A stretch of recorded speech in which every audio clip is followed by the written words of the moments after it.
भारत की जो बदहाली है, जो भारत इस समय फटेहाल है, जो भारत की दुर्दशा है, जो भारत के ऊपर 225 लाख करोड़ का कर्जा है, इसके लिए 100 परिवार जिम्मेदार है।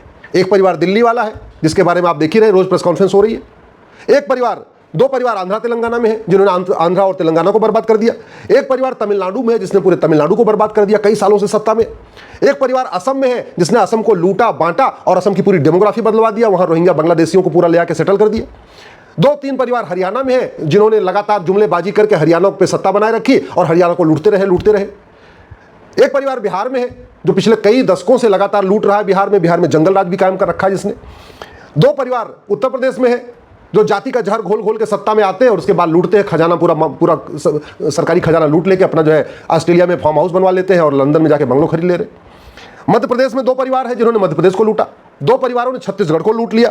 2 परिवारों ने पूरे गोवा को लूटा। 2 परिवारों ने हिमाचल को लूटा। 2 परिवारों ने कश्मीर को लूटा, कश्मीर को बांटा, आतंकवादियों को मदद किया, अलगाववादियों को प्रोटेक्ट किया। 2 परिवार कश्मीर में है।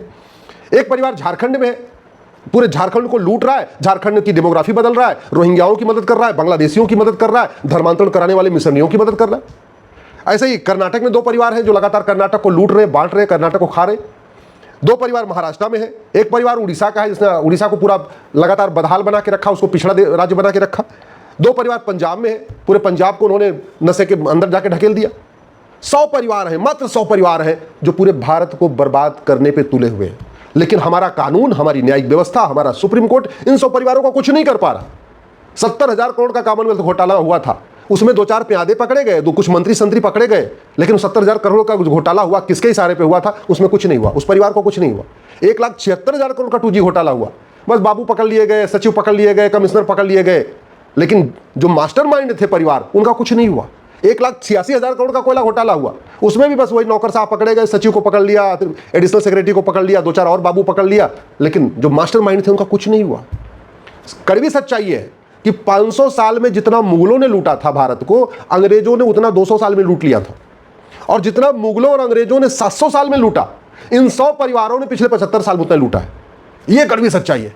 ये जितने 100 परिवार हैं अलग अलग राज्यों में, ऑस्ट्रेलिया में इनके बड़े बड़े फार्म हाउस, कनाडा में इनके बड़े बड़े फार्म हाउस, अमेरिका में इनके बड़े बड़े बंगलो, पूरा एकदम मौज कर रहे हैं।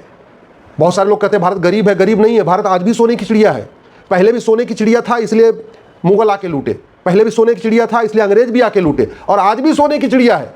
इसलिए कोई व्यक्ति साइकिल चलाने वाला जैसे पार्षद प्रधान बन जाता है, वो भी 50 करोड़ का मालिक हो जाता है। सांसद विधायक हो गया फिर तो 500 करोड़ का मालिक हो जाता है। ये कड़वी सच्चाई है। और ये सब इसलिए चल रहा है क्योंकि भारत में झूठ बोलना जघन्य अपराध नहीं है। झूठ पकड़ने के लिए नार्को पॉलीग्राफ ब्रेन मैपिंग कानून नहीं है। दुनिया के कई देशों में झूठ, भ्रष्टाचार जघन्य अपराध माना जाता है। चीन के भूतपूर्व कानून मंत्री को फांसी हुई है, भ्रष्टाचार किया था। चीन के कंपनी के जीएम को फांसी हुई है, थोड़ा सा ठेकेदार से पैसा ले लिया था। और यहाँ भ्रष्टाचार एक सामान्य शिष्टाचार हो चुका है। मतलब भ्रष्टाचार कोई मुद्दा रह ही नहीं गया है। और ये जो 100 परिवार है, ये गरीबी हटाने का नारा देंगे, भूखमरी खत्म करने की बात करेंगे, फिर मुफ्तखोरी को बढ़ावा देंगे कि मैं तुम्हें स्कूटी दे दूंगा, मैं तुम्हें लैपटॉप दे दूंगा, मैं तुम्हें कंप्यूटर दे दूंगा, मैं फलाने ठिकाने कर दूंगा। अल्टीमेटली टैक्सपेयर को लूट के और इलेक्शन के पहले मुफ्तखोरी का वादा करते हैं। ये जो 100 परिवार हैं, ये कोई इसमें लोहियावाद की बात करेगा, कोई जो है अम्बेडकरवाद की बात करता है, कोई पेरियारवाद की बात करता है, कोई गांधीवाद की बात करता है, ये सब करते हैं। लेकिन भारत में रिफॉर्म कैसे होगा उसकी कभी बात ही नहीं करते। दुर्भाग्य यह है, आम जनता इन 100 परिवारों के जुमलों से दिग्भ्रमित हो चुकी है।